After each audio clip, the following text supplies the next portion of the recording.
Sometimes people think of the church as simply one human institution among others, and they fall into the temptation of thinking that human ingenuity and personnel management and public relations will solve the church's problems.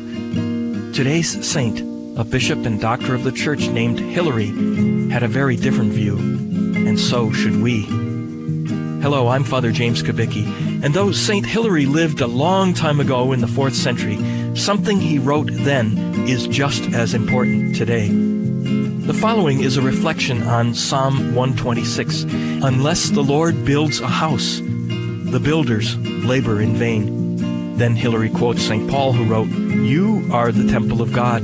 The Spirit of God dwells in you." Each of us is a temple of God, and together we constitute God's house, of which Hilary wrote the following. Such a temple must be built by God. If it were constructed by human effort, it would not last. It is not held together by resting on merely worldly teachings, nor will it be protected by our own vain efforts or anxious concern. We must build it and protect it in a different way. It must not have its foundation on earth. Its foundations must be rooted in the prophets and apostles. It must be built up from living stones, held together by a cornerstone. An ever-increasing unity will make it grow into a perfect humanity, to the scale of Christ's body.